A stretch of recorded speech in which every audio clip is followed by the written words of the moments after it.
So maraming masaya, di ba? Maraming masaya, maraming mga nangangako na iiwanan nila, especially pagsapit ng panibagong taon. Next week, New Year na. Maraming nangangako na iiwan na nila, kakalimutan nila na yung mga pangit na pangyayari sa buhay nila sa pagsalubong sa bagong taon. At sa Kapaskuhang itong darating, ayaw na ng iba na gunitain yung mga pangit na event. Totoo naman yun, di ba? Pagkapangit, kalimutan na natin. Hindi maganda, kalimutan na natin. Amen? At let's move on for a new beginning sa ating buhay. Especially, simulan natin ngayong pagsapit ng kaarawan ng Panginoon. Pero after that, anong napapansin nyo? Aftershock, parang lindol yan eh. Di ba ang lindol? Akala mo ngayon bigla.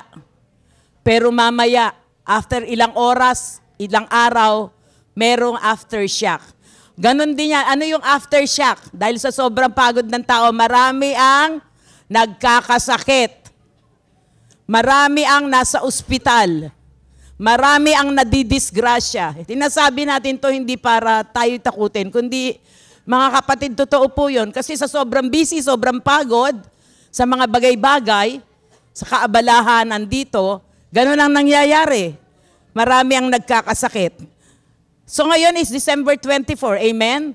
December 24, 2023. Halos buong bansa ay nagdiriwang sa tinatawag nating Christmas. Amen. Ayan na. Meron tayong bagong ano rito. Dalawa po sila, si Rocco at saka si Chan. Ayan. Praise God. Mga ano po, alagang aso pero behave po yan. Si Chan, ano po yan? Born again na yan eh. Praise God. So, behave po yan. So, today is Christmas, December 24. Sabing ganun, halos buong bansa nagdiriwang sa tinatawag na Pasko. May mga bansa na advanced sila. May mga tayo na, katulad dun sa States, ano sila eh, delayed eh. Ngayon 23 lang sa kanila eh. Amen? Sa atin ang Pasko, 25, Monday. Sa kanila, Tuesday pa. Tayo mas advanced tayo. May mga lugar, may mga oras, araw, na mga bansa, hindi tayo nagkakapare-parehas. Kaya lang, but we make it a point na mairaos and to celebrate it. Amen? Ganun po ang ginagawa. Because we're celebrating, sabi ko nga, the birth of Jesus Christ, our Lord and Savior. So another thing, marami yung mga nag-e-expect na tatanggap ng gift. Promotion, ayan. Marami nag-e-expect ng ganyan. So, meron na ba kayong gift? Ang tanong ko sa magbe-birthday ngayong season na to. Meron na ba tayong gift para sa kanya? O tayo lang ang nag-e-expect na tayo ay regaluhan? Ang title po ng ating pag-uusapan this morning is The Greatest Gift. Siguro nagkaka-idea na kayo kung sino to, kung ano to, ang pinakamatinding regalo. Amen? Naniniwala ba kayo mga kapatid na sa buhay na ito, we need wisdom sa lahat ng bagay? Naniniwala kayo doon? Na sa lahat ng bagay, kailangan natin ng karunungan. Karunungan not on our own. Wisdom from the Lord. Amen? Sa lahat ng bagay-bagay, sa mga didesisyonan as family, as individual, as Christian, ayan po, kailangan natin ng wisdom. This time, kakaibang wisdom po, kakaibang knowledge, kakaibang wisdom po ang pag-uusapan natin regarding sa ating pagkatao. Kakaibang karunungan patungkol sa ating pagkatao bilang isang believer, ayan, bilang isang God-fearing person. Sabihin mo nang hindi ka pa ganun kalalim sa Lord, kanina yung inawit natin, may dahilan kung bakit mo ko dinala sa mundong ito. Naniniwala ba kayo? Di ba nagrema sa inyo yon na kaya mo ko binigyan ng buhay, pinahiram ng buhay, Lord, may dahilan. Amen?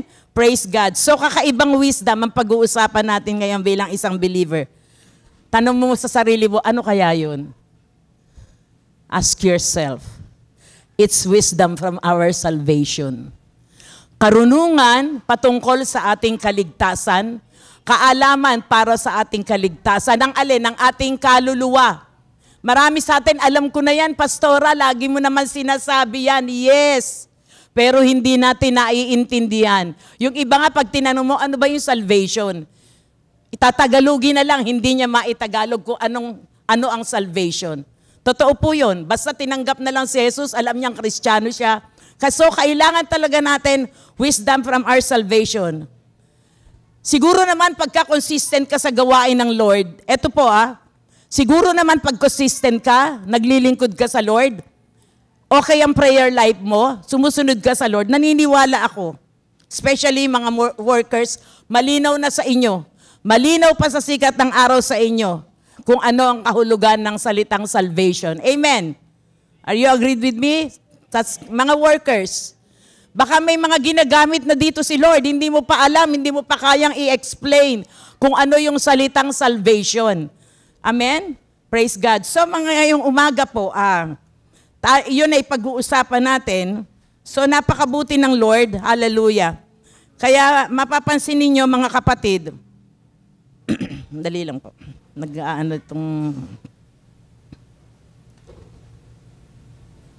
greatest gift, ayan. Pinakamatinding regalo na ating pag-uusapan ngayon. Amen. Sabi ko nga, maraming believer active sa church. Maraming masipag. Nagkiklaim na save sila pero wala namang proof. Ayan. Nagkiklaim na sila ay ligtas pero walang katibayan. Ano yung proof mo na you're saved? Ano yung proof mo na talagang after this life, pag kinuha ng Lord yung buhay na pinahiram sa'yo, mapupunta ka nga ng langit. Ano yung proof? Kailangan may proof. When we accept Jesus Christ, dapat first day pa lang, unang araw pa lang ng ating buhay, binigyan natin ng attention and priority yung pagkatanggap natin sa Kanya. Kaya nga yung iba, alam nila Alam nila na kailan sila na born again, kailan nila tinanggap si Jesus Christ as Lord and Savior. Ayan. Kaya kailangan, first day pa lang, alam na natin kung ano talaga ang kahulugan ng kaligtasan. Kailangan bigyan natin to ng attention and priority sa ating mga buhay, yung kaligtasan ng ating kaluluwa. Dahil dito ito yung pinakamalaking regalo na sinasabi ko, the greatest gift, regalo na natanggap natin sa buhay na ito mga kapatid. Kung inaccept mo talaga si Jesus Christ as Lord and Savior, yun ang the greatest gift sa buhay mo. Amen? Palakpakan natin si Lord. Di ba sabi doon sa John chapter 16 kanina sa ating offering, for God so loved the world. Dahil mahal na mahal ng Diyos Ama who created heaven and earth, that He gave, na binigay niya, pinadala niya, His only begotten Son, ang kaisa-isa niyang anak, na si Jesus Christ. That whosoever, sino man ang tatanggap, kikilalanin siya as Lord and Savior, ano sabi doon? He will not perish, hindi siya mapapahamak, hindi lang sa buhay na ito. Hindi siya mapapahamak, kundi after this life, yun ang assurance natin. Bibigyan siya ng eternal life. Kaya lang, quote and unquote, malawak po ang ibig sabihin nun. Dapat may gagawin ka. Sabihin mo sa katabi mo, may gagawin ka. Amen. Hindi lang doon natatapos sa pagtanggap. Amen? Ito po ang ating passage ngayon. Let's look in the book of Luke. And I ask everyone to stand before the presence of God. Luke chapter 2. Ayan. Luke chapter 2. Parang nawala. Verse 25 to 35. Sige po, please read with me aloud. A man named Simeon lived in Jerusalem. He was a good man who was devoted to God. He was waiting for the time when God would come to help Israel. The Holy Spirit was with him. The Holy Spirit told him that he would not die before he saw the Messiah from the Lord. The Spirit led Simeon to the temple, so he was there when Mary and Joseph brought the baby Jesus to do what the Jewish law said they must do. Simeon took the baby in his arms and thanked God. Now, Lord, you can let me, your servant, die in peace, as you said. I have seen with my own eyes how will save your people. Now all people can see your plan. He is a light to show your way to the other nation, and he will bring honor to your people Israel. 33, Jesus' father and mother were amazed at what Simeon said about about him. Then Simeon blessed them and said to Mary, many Jews will fall and many will rise because of this boy. He will be a sign from God that some will not accept. So the secret thoughts of many will be made known, and the things that happen will be painful for you, like a sword cutting through your heart. Okay, purihin ang Diyos sa pagkakabasa ng kanyang salita. Panginoon, banal na Espiritu, kasihan mo, Panginoon, ang mensaheng ito. I am just your servant, Lord. Hide me under the shadow of your cross. Let your only name, let your revelation, words, Panginoon, let your message be my message. Apart from you, Lord, I am nothing. Ikaw lamang ang maitaas sa pangalan ni Jesus. Amen. You can be seated. Ayan. Makita natin dito, Simeon is a picture. Si Simeon po, mga kapatid, ay larawan. Ayan. Larawan siya ng isang believer, of every believer. Si Simeon, larawan siya ng every believer dito sa binasa natin na nagtataglay siya ng assurance of his salvation. Na meron siyang kasiguraduhan. Kaya gusto niya nang mamatay eh. Akala niya, sigurado na siya sa kanyang salvation.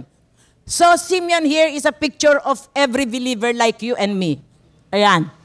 Makikita natin dito that there is a prophetic revelation. Merong prophetic revelation dito nang nakita ni Simeon ang baby. Sino yung baby?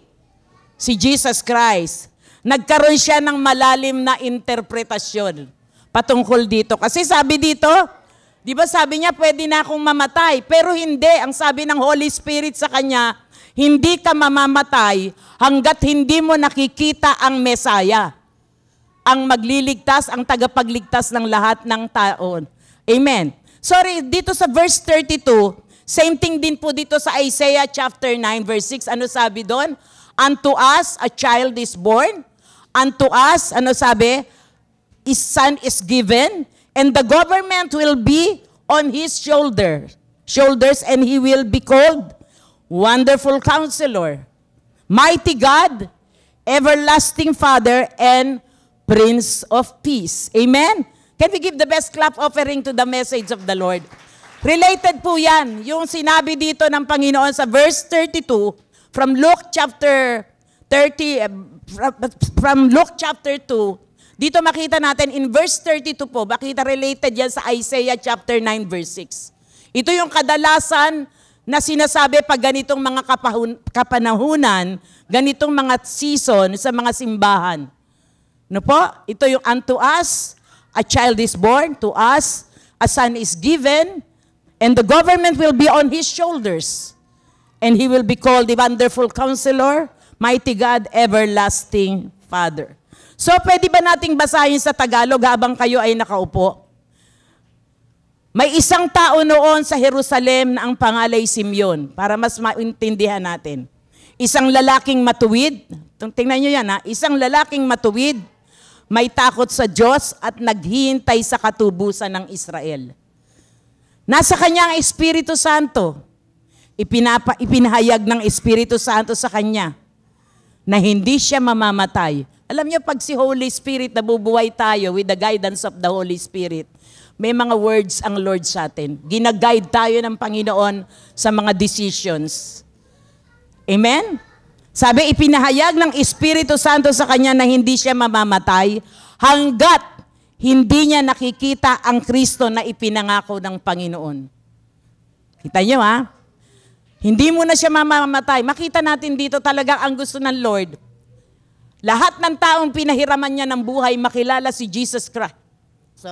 Jesus Christ as His personal Savior. Sabi sa 27, sa patnubay ng Espiritu, si Simeon ay pumasok sa templo.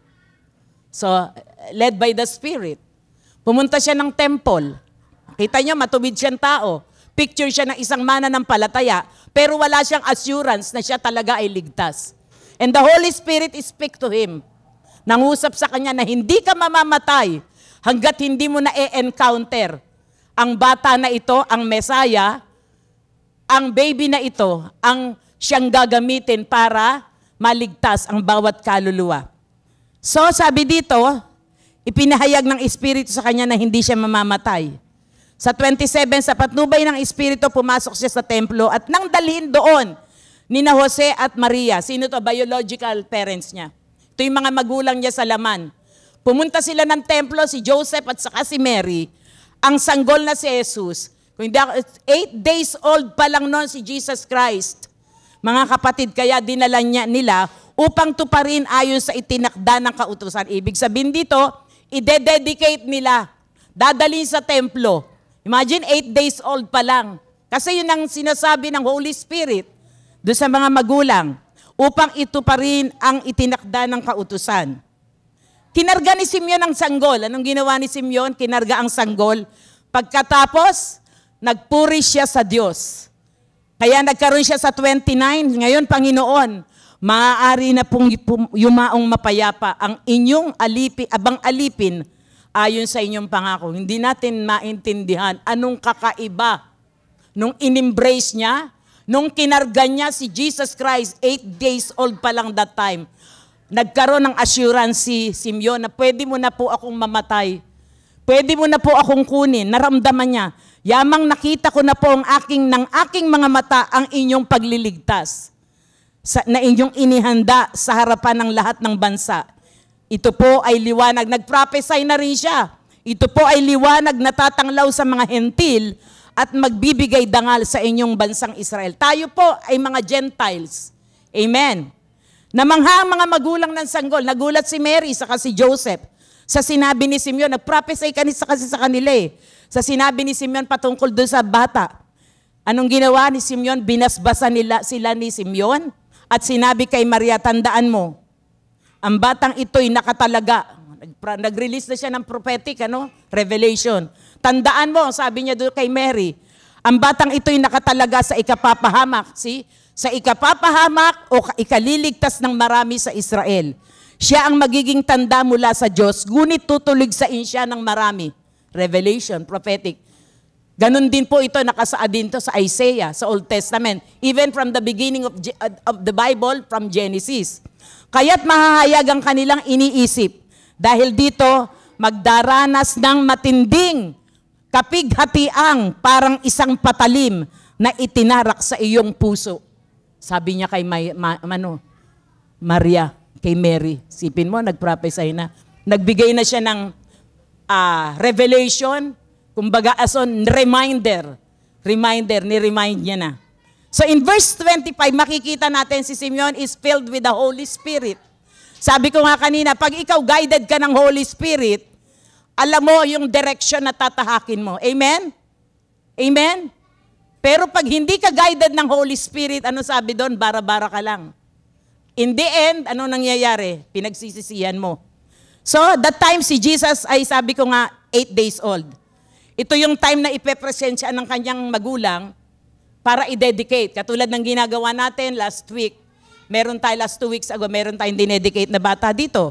I-dedicate sa Panginoon sa temple. Sabi dito, Simeon was there and sa sarili niya. Sabi nga, handa na siyang mamatay anytime. Pero sabi ng Holy Spirit, binigyan siya ng babala. Hindi ka pa mamatay. Hindi ka pa mamamatay. Na hindi pa siya pwedeng mamatay. Isipin ninyo kung nung araw, kinuha na tayo ng Lord. Tapos hindi natin nakatagpuan si Jesus Christ. Saan kaya tayo mapupunta pag namatay tayo ngayon? Kaya nga si Lord ang galing eh. Ganun ang ginawa niya kay Simeon. Maraming tao, gusto ko nang mamatay para matapos na yung problema ko. Pero sa totoo lang, hanggat hindi mo na-encounter as your personal Savior, si Jesus Christ sa buhay mo, hindi ka pa talaga totally handang mamatay. Amen? Amen? Amen? Palakpakan nga po natin ng Panginoon. Kasi yun ang plano ng Diyos sa mga nilikha niya. Ang makilala ang kanyang bugtong anak na sino? Si Jesus. Sa verse 28, ito po yung keyword rito. Simeon took the baby in his arms and thanked God. And he said, now Lord, pwede mo na akong i-release. Lord, pwede mo na akong i-release. You can release me, Lord. Naramdaman ko na. Di ba minsan merong ganon? Ewan ko kung nangyari sa inyo no, yung first time natanggap nyo ang Panginoon, kakaibang karanasan ang naranasan nyo, parang ayaw nyo na, Lord, ayoko na, pwede mo na akong mamatay kasi baka magkasala lang ako. Ayoko nang pakawalan yung ganitong pakiramdam. Amen? Kaya si Simeon, sabi niya, nagkaroon siya ng assurance. Lord, ngayon, pwede mo na akong kunin. Sa 30 to 31, makikita natin, sabi niya, I have seen my own eyes. Personal kong nakita ng aking mga paningin how you will save your people. Now, all people can see your plan. Believer and non-believer, ibig sabihin dito. Sa Luke 22, 8 to 11, makikita, sa 8 to 11, paki-flash nga po natin. Makita natin dito, there were shepherds living out in the fields nearby. Sa lugar na yon, may mga shepherd, pastol, na nakatira nearby, keeping watch over their flocks at night. Ang shepherd, di ba, nagbabantayan sa gabi. An angel of the Lord appeared to them, and the glory of the Lord shone around them. Nag-appear ngayon yung kapangyarihan ng yung angel ng Panginoon sa kanila, dito sa mga pastol, at naranasan nila yung kaluwalhatian ng Diyos. And they were terrified. Namangha sila. Mixed emotion, nagtataka. Namamangha, nagugulat. But the angel said to them, eto, nangusap sa kanilang anghel ng Diyos, do not be afraid. Sabi niya doon sa mga pastol, sa shepherds, do not be afraid. Nakatira doon, nearby lang ha. Sabi, I bring you good news that will cause great joy for all the people.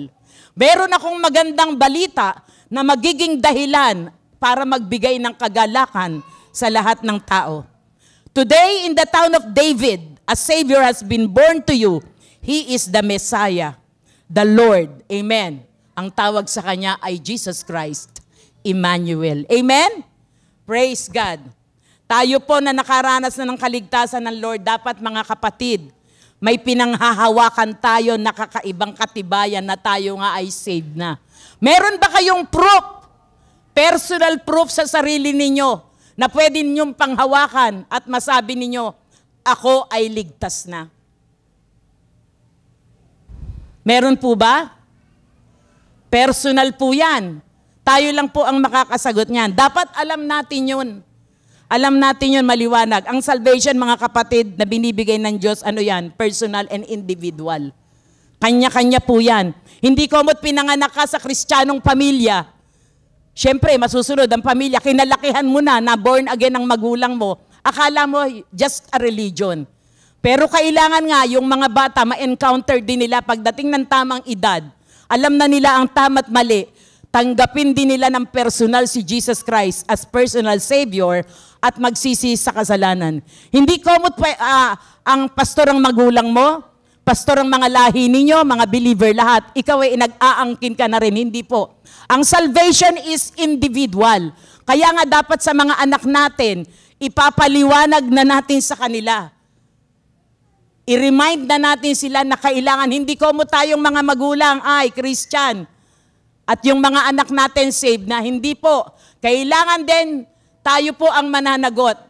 Kailangan lalo na maliwanag na po sila, alam na nila ang tama't mali, maipaliwanag natin sa kanila na kailangan din nilang makilala si Jesus Christ on their own. Amen? Amen? Hallelujah. Sabi ko nga, ito'y personal at individual. Sa verse 28, Simeon took the baby in his arms and thanked God. Look at this way, mga kapatid. Makikita natin dito. Dito, ano ba? Let's look at this. Saan pinanganak si Jesus? Sabsaban, manger. Ano ba yung sabsaban? Sabi ko nga nung yung ating Bible study kila Sir Tony, marumi. Hindi talaga maganda ang amoy. Alam nyo naman, pag may mga hayop sa loob ng bahay, kahit papano talagang aamoy talaga yan. Eh how much more pag ang nasa manger ka? Lugar talaga, kwadra. Sabi ko nga, kwadra yan ng mga hayop. Naghahalo na dyan yung kinakain nila, yung dinudumi nila. Kaya pagka yan, closed door, at pagka lalong nangangamoy pag binuksan mo. Amen? And this sabsaban, this manger, pinili ng God the Father dahil doon siya ipanganak. Ano ang nire-represent ng sabsaban? Puso. Pusong marumi. At sabi sa Bible, ang pinakamaruming parte, bahagi ng buhay ng tao, ay puso. Deceitful yan. Para ipakita ng Panginoon. Kaya God the Father, inalaw niyang mamatay si Jesus Christ sa sabsaban, ganun din para sa maruruming puso, sa mga makasalanan. Amen? Amen. Praise God. So, sabsaban, alam niyo ba na yung prophetic revelation dyan, kung bakit ganon inalaw ng Lord para maabot niya ang lahat, especially yung mga makasalanan. Makita natin dito, Jeremiah 17, pakitingnan po natin 9 to 10, ang sabi dyan, the human heart, ito yung sinasabi ko, the human heart, pakibasa natin sabay-sabay, the human heart is the most deceitful of all things and desperately wicked. Who really knows how bad it is? But I, the Lord, search all hearts and examine secret motives. I give all people their due rewards according to what their actions deserves. Ibig sabihin, nakita nyo? Ang buhay natin, ang pinakamarumi sa buhay natin, sa katawan natin, puso. Si Lord ang nagsabi. Ang sabsaban marumi, doon pinanganak si Jesus. When we accept the Lord as our personal Savior, ipinanganak sa maruming puso nito ang Diyos na totoo. Amen? Yun po ang revelation doon. Yun po ang prophetic revelation doon. Pinili ng Lord na ipanganak sa isang pusong marumi. Kasi pagka ang tao, alam niya, wala naman akong kasalanan eh. Mabuti naman akong tao eh. Delikado po yun. So, in the book of Luke, maraming message dito about pagsamba, about worship, about the love gift ng Panginoon, yung regalo ng Diyos sa mankind. Ayan, makikita natin dito how Simeon embraced his salvation. Yung pagkarga niya kay Jesus. Sabi ko nga, wala naman bata rito 8 days old, Praise God. So, si Holy Spirit nag-reveal sa kanya na hindi siya pwedeng mamatay. Ulit-ulitin ko, hanggat di niya nakikilala si Jesus. Hindi niya alam kung sino yung Messiah, who is the Messiah, hindi lang yun niyakap niya pa. Ibig niya sabihin, nung kinarga niya, niyakap niya pa yung bata. Means, na-treasure niya sa puso niya. Na-treasure ni Simeon sa heart niya as he embraced and carried the baby. Ayan, na ito na. Merong kakaibang presensya siya na naranasan. Tingnan nga, sino yung pinakamaliit na baby ngayon dito? Meron ba ritong 3 months old? 5 months? Wala ba? Wala. Tingnan ko nga yung anak ni Myra. Sige, halika rito, halika. Si Kyle, halika Kyle. Ito hindi to masyado nangingilala eh. Ayan, as I carry this baby, minsan kahit hindi mo nga anak eh, diba, pag baby, lalo na maano ka sa... Ako gustong-gusto ko mga babies talaga. Kasi Jesus loves the little. Tingnan nyo, may kakaiba kang nararamdaman, di ba? Kahit hindi mo kaano-ano, hindi nanggaling sa'yo. Pag kineri mo ang isang baby, niyakap mo, pinanggigilan mo, hinalikan, there is something inside of you na mararamdaman ka. Tama, mali? Tama, di ba? Yun po ang nangyari kay Simeon. Naramdaman niya, this is it. This is it, di ba? Di ba pag kinikerry natin ng mga baby, what a joy. Bakit kaya si Lord nga, kaya sabi niya, hayaan niyo ang mga bata lumapit sa akin. Yan, mabay si Kyle, sanay na rin sa tao. So, makita natin dito, yun ang nangyari kay Simeon. So, kakaibang feeling, kakaibang damdamin. Di ba kayo rin? Ewan ko lang, siguro kung doon sa iba na mahilig talaga sa bata, nakakatuwa eh. Kaya lang pag ang bata malalaki na, naku, ayan na, nag-uumpisa na yung kakulitan niya. Pero yung mga ganyan, hanggang 2-3 years old, napakasarap yan, nakakabigay ng joy sa puso. Amen? Lalo na pag ang bata malapit, kakargahin mo, yayakapin mo, lalo na. This Jesus Christ is 8 days old pa lang. 8 araw pa lang pinanganganak nung kinarga ni Simeon. Nagkita sila sa templo. So makikita natin dito, tingnan natin dito, ito naman, etong problema ngayon, ito naman ay biblical. Balik tayo sa salvation. Mamaya, babalikan natin yan. Balikan natin sa salvation. Naniniwala ba kayo? Meron akong 2 question. Naniniwala ba kayo? Once you are saved, you're always saved?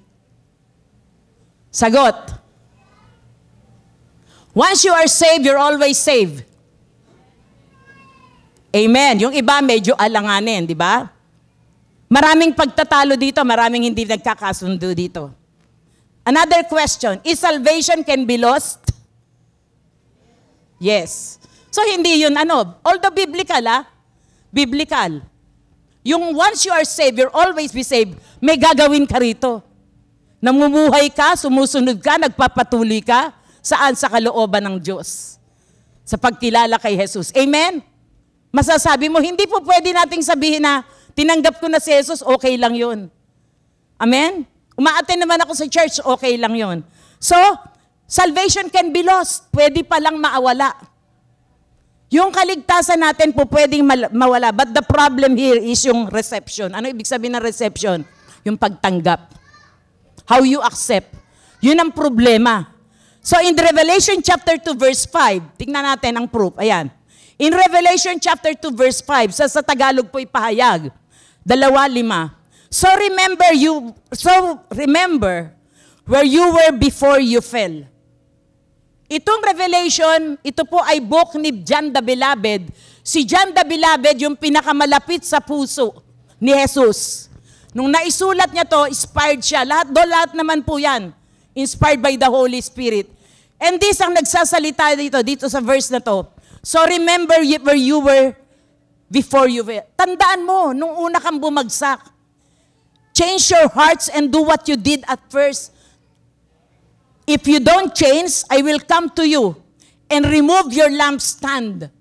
Ang ibig sabihin to ng lampstand dito, salvation from its place. Sa Tagalog, alalahanin niyo kung gaano kayo namuhay sa pananampalataya. Ito, it says there, nung tinanggap mo si Lord, di ba? Fresh na fresh, ang init-init mo.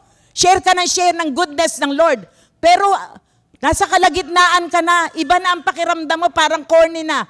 Dahil nagkaroon ka ng parang, okay naman, hindi ko naman kinakaila si Jesus Tinatanggap ko naman siya as personal Savior, okay lang yun. Hindi ganon. Kaya dito, nasabi dito, alalhanin mo, remember, kung gaano kayo nanamlay sa pananampalataya. Magsisi kayo sa mga kasalanan ninyo at gawing muli ang dati ninyong ginagawa. Kung hindi, pupuntahan ko kayo at kukunin ang inyong ilawan. Ang lampstand dito is talking about salvation. So, pwedeng mawala pala. Bakit? Kung nasabi, alangan namang tinanggap mo si Jesus, sinasabi mo, tapos nabubuhay ka on your own. Parang unfair naman yun, Na bahala kayo dyan, basta ako, kinikilala ko naman yan Kung kailan ko gusto mag-church, mag-church ako. Kung kailan ko gusto mag-pray, ako magpe-pray. Kung kailan ko gusto magbasa ng Bible, magbabasa ako. Kung kailan ko gusto susunod ako. Pero hindi ko tinatatwa na si Jesus ay Diyos at pinapasok ko siya sa buhay ko. Pwedeng mawala ang salvation mo pag gano'n ang katuwiran mo. Amen? Nakakalungkot. Paano ito tinatanggap ng iba? Kaya, nawawala. It can be lost. Nawawala po. Kaya ang nangyayari, malaya silang gawin ang gusto nilang gawin. Akala nila, once you are saved, you're always been saved. Hindi po. Biblical, pero may gagawin ka. Sabi mo sa katabi mo, may gagawin ka. Si Simeon nga, mabuting servant Sabi doon, di ba, sa Luke, he's a good servant, pero hindi pumayag si Lord. Hindi siya pumayag. Maraming tao mabuti, matulungin, mabuting tao, nabubuhay ng maayos, pero hindi kilala si Jesus Christ. Kaya this Simeon, ganon din ang kanyang kalagayan. Hindi pumayag ang Diyos at kaya pinush niya, inurge niya si Holy Spirit na mag-remind sa kanya, hindi ka pa pwedeng mamatay hanggat hindi mo na-encounter ang tagapagligtas. At sa buhay natin, kaya pala tayo ngayon, nagkaroon na ng linaw, Kasi kung nung araw na marami tayong pinaggagawa na kasalanan, we don't care. Wala tayong pakialam. Pero ngayon, iba na. Amen? Iba na. Kung nung araw pinagagagawa natin ay hindi kanais-nais, kung namatay kaya tayo nun, pinayagan ng Diyos. Kaya hindi pumayag ang Diyos Amen? That's why we're here. Palakpakan nyo yung mga sarili ninyo. Hindi pumayag ang Diyos na hindi muna natin siya nakilala. Amen? So pwede tayong madaya. Pwede tayong madaya pag pag wala tayong alam. Pag wala tayong alam. Ang sabi ng iba, binayaran na naman niya sa krus eh. Binayaran na ng Lord, the Lord sa krus. Kahit magkasala ka, okay lang. No, hindi po totoo yun. Huwag na tayong mag-service. Wala nang maglilingkod. Wala nang magpapastor. Kanya-kanya na lang tayo. Kung lahat tayo tumanggap kay Jesus, kanya-kanya na lang tayo. Lalo ganitong oras.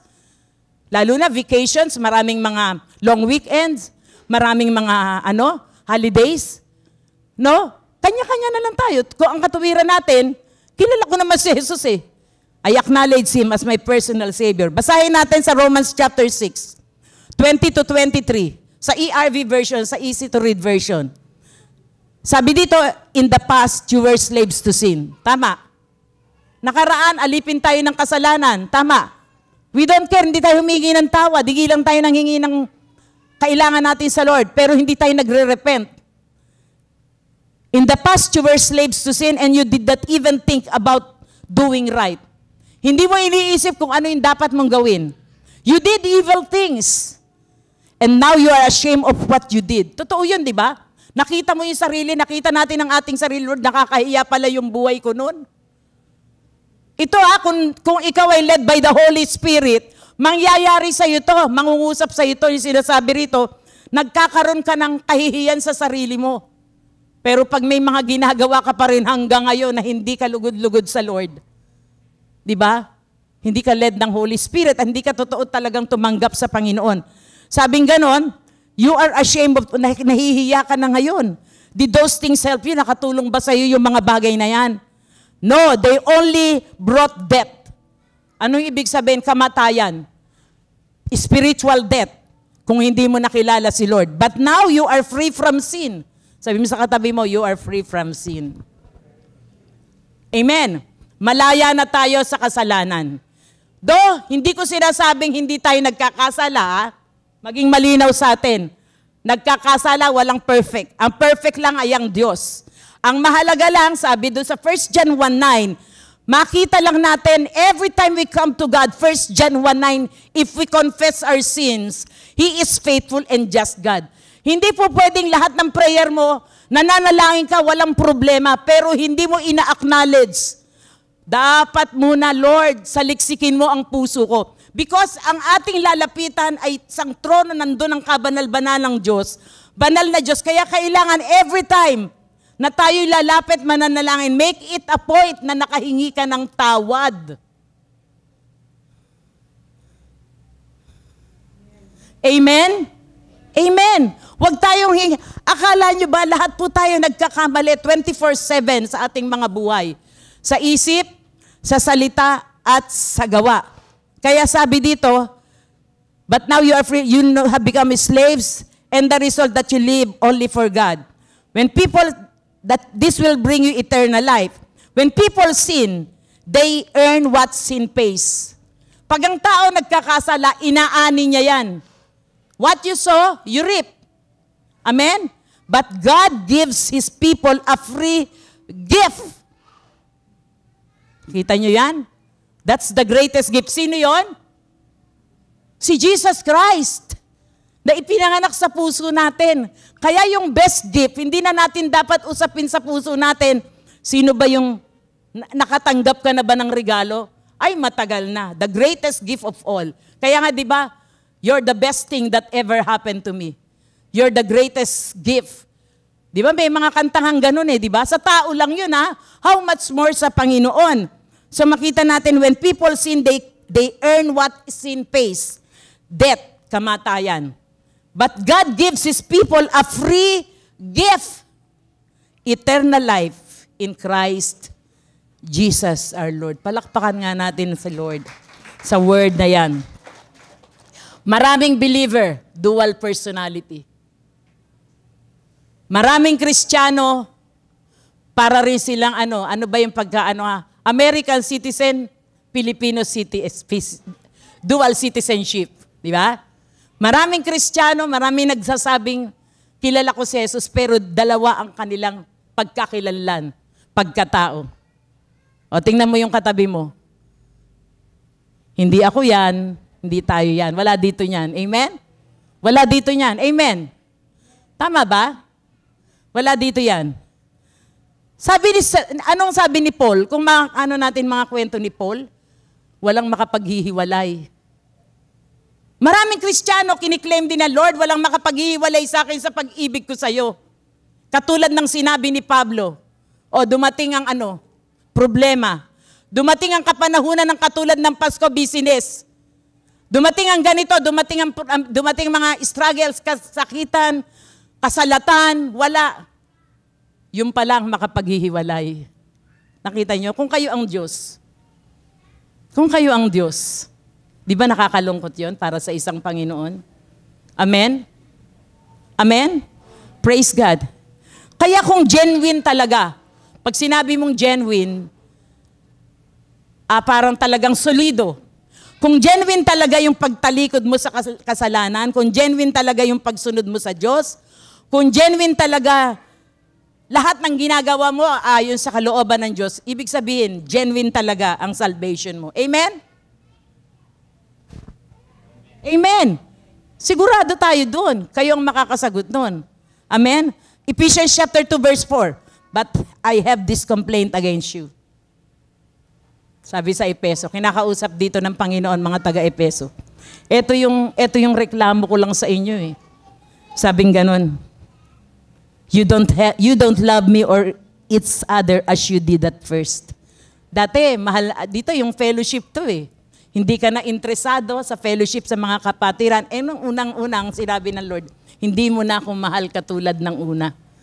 Nakokornihan ko na, mas nag-i-enjoy ka pa sa mga kasama mo from Monday to Saturday, sa sekular. Pero pagkapatiran na ang kasama mo, ang dating sa'yo, hindi, pero dito alam ko wala yun. Corny na lang. Dapat po kung meron man tayong pinahahalagahan na makasama everyday, alam niyo kung sino, mga God-fearing person. Mga taong makakatulong sa atin na mapapanalangin tayo, mag-i-encourage sa atin para mahalin ng Diyos. Amen? Pero walang perfect ha. Wala pong perfect. Huwag tayong lalayo. Kaya dito sabi ganon, but I have this complaint against you. You don't love me or each other as you did at first. Sa Tagalog, ngunit ito ang ayaw ko na sa inyo. Tingnan ninyo. Ang inyong pag-ibig sa akin ngayon ay hindi na tulad ng dati. Kita ninyo? Our God is a jealous God. Asawa nga natin sa laman eh. Sa human eh. Human to human, di ba? Pag may karelasyon tayo, pag dating love na love mo siya, di ba? Tapos may nakita ka ng iba, nagtataka ka, bakit nagbago? Lalo na si Lord. Di ba? You don't love me anymore. You don't love me anymore. Di ba? May kanta pa ganon. So makita natin dito, hindi mo na ako mahal katulad ng dati. The Lord give and the Lord take it away. Naniniwala kayo? So ang salvation can be lost. The Lord give and the Lord take it away. Ang Diyos ang nagbibigay, siya rin ang may kakayahan para kunin yan sa inyo. Kung may mga bagay tayo na ginodiyos sa buhay na ito at nawawala ng atensyon natin sa Lord, pwedeng kunin ng Diyos yan. Mabaling lang ulit tayo sa Kanya because concerned siya saan? Concerned siya sa ating salvation, sa ating kaluluwa. Amen? Sa Job chapter 1 verse 21, anong sabi dito? When I was born into this world, look at this. When I was born into this world, I was naked and had nothing. Sabi ni Job, nung ako'y pinanganak dito sa mundo, ako ay hubad at wala kahit ano. When I die and leave this world, kung ako man ay mamamatay, yung buhay na pinahiram ng Diyos sa akin sa mundong ito, I will be naked and have nothing. The Lord gives and the Lord takes away. Praise the name of the Lord. See? So totoo, the Lord gives and the Lord takes away. So wag nating masyadong i-embrace. Kung meron tayong dapat i-embrace sa buhay na ito, ang pag-ibig ng Diyos. Kung meron tayong dapat bigyan ng prioridad, yung salvation natin. Hallelujah. Now, dito na po ako sa 3 points before I end. Number 1, mark to show that we embrace the salvation of our soul. Itong mga marka nito, ito yung mga points na ito. Ito yung makikita ninyo. At kayo ang sasagot sa sarili nyo na ang salvation nyo talaga ay sigurado sa Panginoon. Na ini-embrace nyo talaga like Simeon did. Nung in-embrace niya si Jesus Christ, a 8 days old boy, naramdaman niya, this is it. Di ba nung in-accept niya, first time na na-accept niyo si Lord, may nagpakilala sa inyo kay Lord? Kakaiba ang naramdaman ninyo, amen? This is it, Lord. Ito yung matagal ko nang hinahanap. Na peace, na joy. Sabi dito, ito yung number 1. We have a clear revelation from God about our salvation. Dapat merong maliwanag na kinausap talaga tayo ng Diyos patungkol sa ating kaligtasan. Sabi ko nga, personal revelation from God. Nangungusap sa iyo ang Diyos. Sino rito yung nangungusap ang Diyos sa Kanya? Amen? Dapat aware tayo doon. Hindi tayo bara-bara lang. Hindi tayo kilos ng kilos, desisyon ng desisyon, without asking God. So ito yung mga marka. Like Simeon, pwedeng active siya sa church, sabi ko nga kanina, pero hindi malinaw sa kanya ang kanyang salvation. Not unless nakilala niya si Jesus nung kinarga niya. Remember Peter in the book of John chapter 21 verse 15, di ba? After breakfast, di ba si Peter? After breakfast, ang sabi ng Panginoon sa kanya, Simon Peter, 3 beses yan tinanong dyan eh. Kita niyo yung revelation ng Lord? Ang Diyos personal nagsasalita, nangungusap sa bawat isa. So dito, Simon, do you love me more than this? Mahal mo ba ako, Pedro, sa lahat ng bagay na ito? Anong sagot ni Pedro? Yes, Lord. Peter replied, you know I love you. Oh, ganun din eh. Pag kayo tinanong ko, miski ako tanongin nyo, alam natin, ang sasagot talaga natin, mahal kita, Panginoon. Amen? And then sabi nga, mahal mo ba talaga ako, Pedro? Kesa dito sa mga bagay na to, you know that, Lord, I love you. Then feed my lambs. Sagot ng Lord, sige, pakainin mo ang aking mga tupa. Jesus told him, inulit na naman ni Lord. Jesus repeated the question, Simon, son of John, do you love me? Nakita niyo si Lord, makulit din, ano? Mahal mo ba ako? Yes, Lord, Peter said. You know I love you. Panginoon, talaga namang mahal kita eh. Nakita mo naman eh. Aktibo ako, nakita mo naman ang ginagawa ko for you eh. Parang ganun. Then take care of my sheep. Jesus said. Sa 17, a third time, ito pangatlong beses, he asked him, Simon, son of John, do you love me? Peter was hurt. Nasaktan na siya eh. Parang wala naman tiwala si Lord sa akin na talagang mahal ko siya. Peter was hurt that Jesus asked the question a third time. Lord, you know everything. Panginoon, alam mo naman ang nangyayari lahat sa akin. You know everything. Wala akong maitatago sa'yo. You know that I love you. Jesus said, then feed my sheep. Ang sheep kayo. Gusto ng Panginoon. Talagang makita natin, ito yung marka na talagang ang Lord. Nagbibigay siya ng revelation, nangungusap sa atin. Maraming believer, mahal si Lord. Pero yung sumunod sa Diyos, sumunod sa panawagan ng Diyos, hindi nila magawa. Bakit? Kasi ayaw nilang umalis sa kanilang comfort zone. Amen? Maraming dahilan. Maraming reasonings. Another example, si Zacchaeus. Kilala niyo si Zacchaeus? Si Zacchaeus umakyat sa puno ng sycamore tree. Mababang puno lang yan. Ano siya? Tax collector. Napagod na siguro siya. Naririnig niya na this God, this Jesus is the Messiah. Gusto ko siyang ma-encounter. Hindi niya ine-expect na tatawagin siya ni Lord. Zacchaeus, by name ha. Kaya lahat tayo, kilala tayo ni Lord by name. Zacchaeus, bumaba ka dyan, pupunta ako sa bahay mo. And after that, pagdating sa bahay, salvation ay nag-umpisa sa tahanang ito. Amen? Palakpakan natin ang Panginoon. Amen? Kaya ang ano po, talaga si Lord nangungusap. Personal yan, individual. Maraming believer, alam nyo, sugarol pa rin hanggang ngayon. What do you mean? What I mean by that? Sugarol, parang isinusugal niya yung kaligtasan niya. Kaligtasan ng kanyang kaluluwa saan? Sa pagiging compromising. Ano yan? Nakokompromiso. Nakokompromiso ka. Invited kasi ako, ngayon lang kami magkikita nito. Linggo, Sunday, Sabbath day, hindi ka naman maghapon sa church. Di ba? inimbitahan ka. Ano nangyari? Compromising. Ayan, doon ang nangyayari. Bad testimony. Bakit? Parang hindi magandang patotoo sa buhay. Di ba? Kaya nangyayari ang tingin sa iyo, parang yung kapangyarihan ng Diyos nasusugal mo. Hallelujah. Pwede naman yan eh. Alam naman niya yan eh. Maliit na bagay lang to. Naiintindihan naman ng Diyos to. Huwag nating gawing katuwiran yon, mga kapatid. Gas-gas na yan sa Panginoon. The Lord knows naman. Yes, the Lord knows. Amen? Number 2, Mark. We must be an instrument of spreading the gospel of salvation. Kailangan tayo, nagiging instrumento tayo to spread. Huwag mo lahat, yan naman si pastor, siya naman ang full-time, siya naman ang pastor, siya na lang ang magpunta sa Bible study. Sila naman ang mga walang trabaho, sila naman ang pwede, sila na lang. Okay na yon, given na yon. Pero ikaw, sa lugar na pinupuntahan mo, sa lugar na ginagalawan mo, did you share the gospel of God? Question mark. Given na yon, nauunawaan ng mga leader, ng mga pastor yon.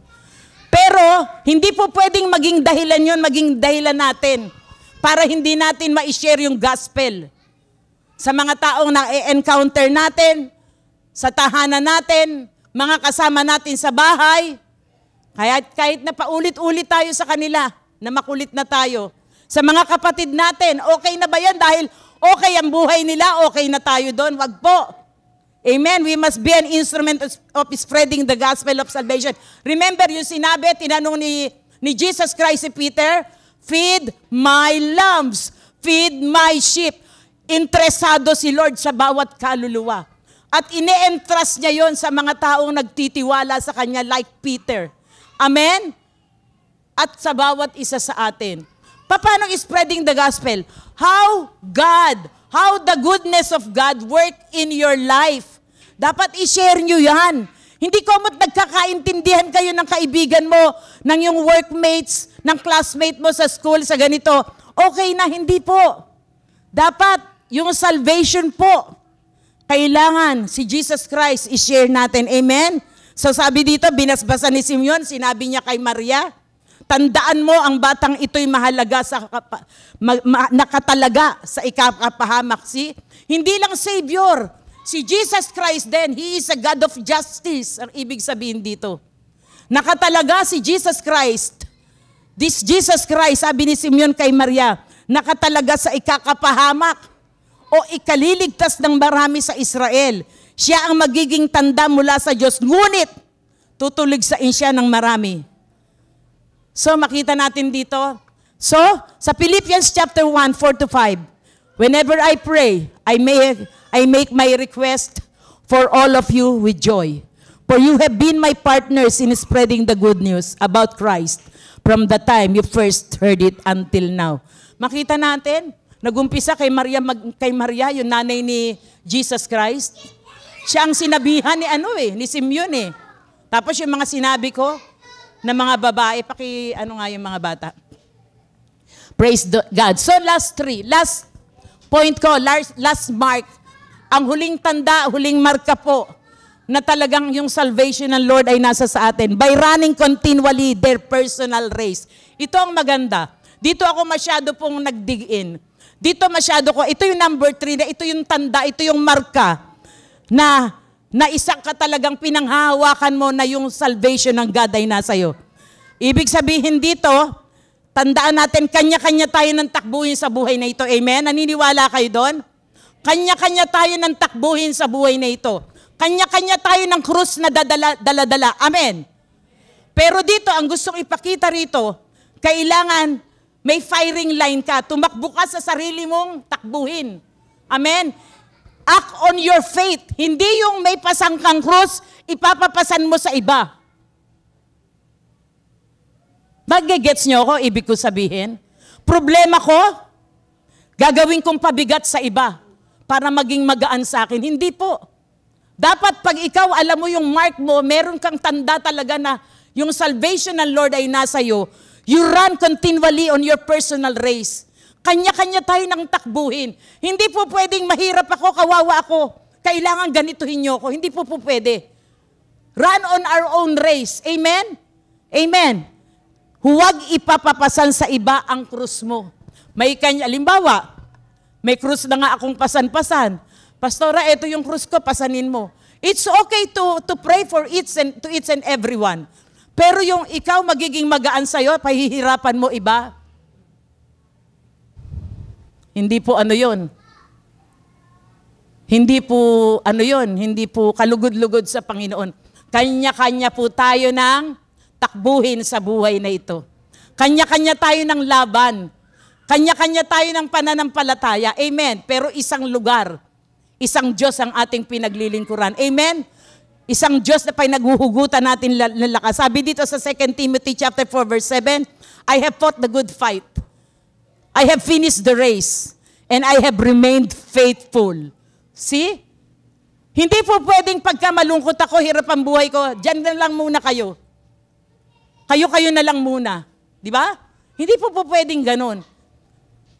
Patuloy tayong tumakbo sa takbuhin. Tayo'y isang manlalaro sa paningin ng Panginoon. Pag naabot natin yung finish line, I tell you, my brothers and sisters in Christ, you will never be the same again. Amen? 2 Timothy chapter 4 verse 7, basahin nga natin na sabay-sabay.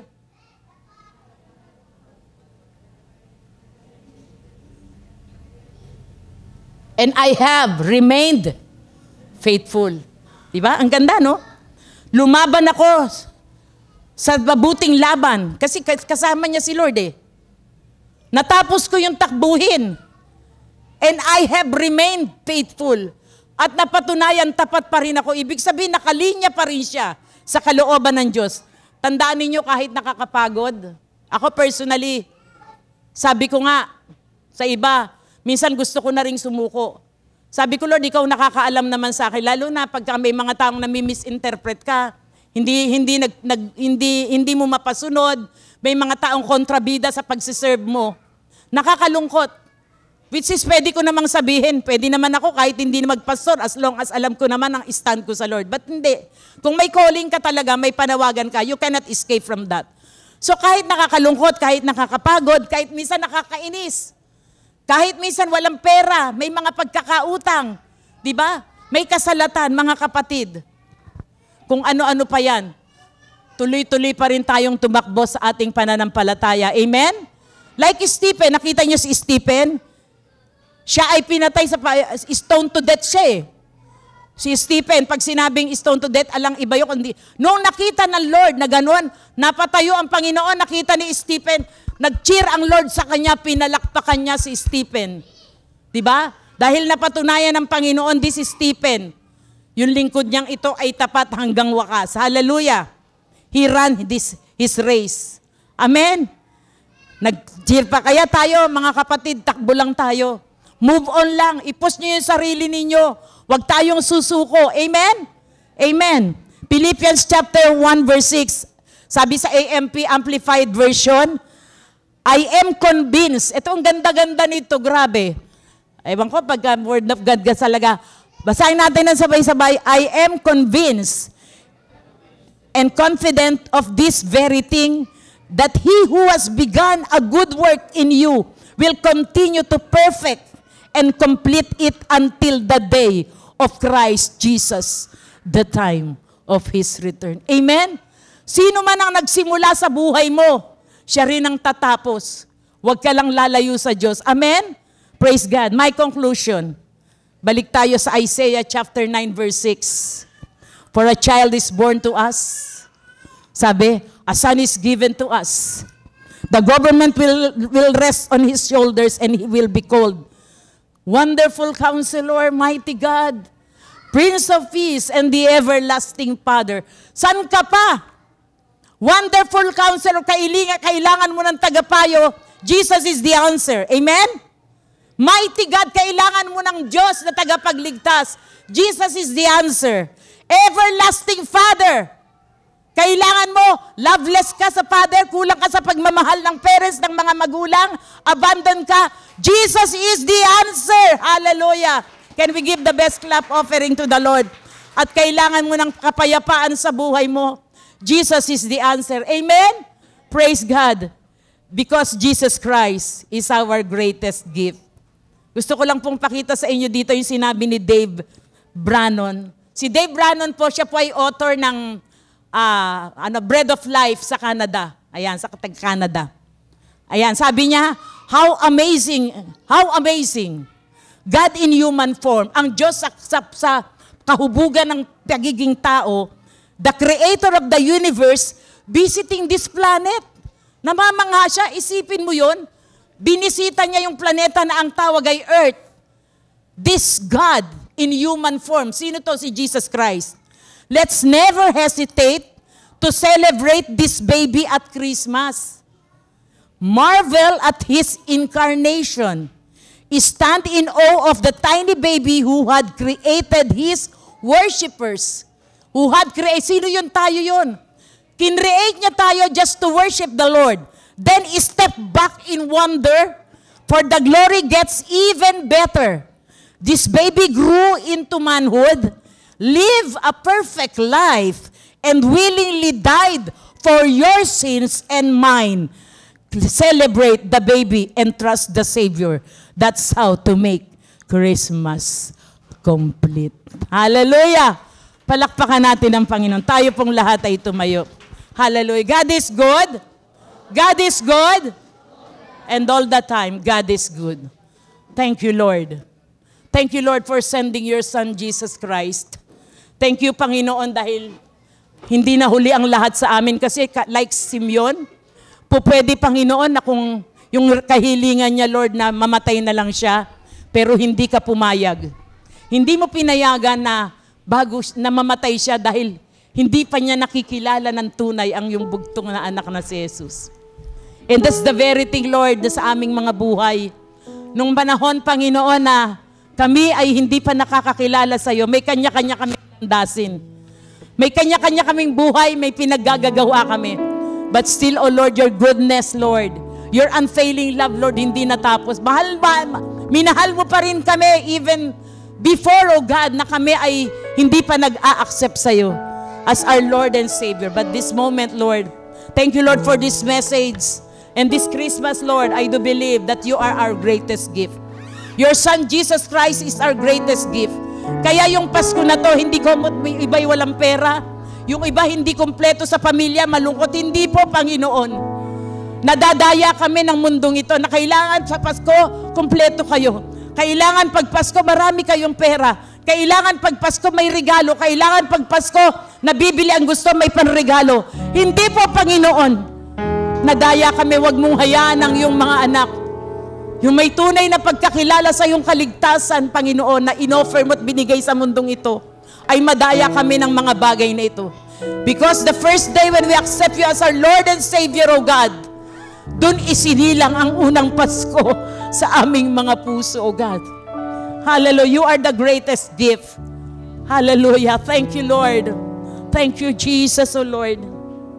Thank you so much, Lord. So be, Lord,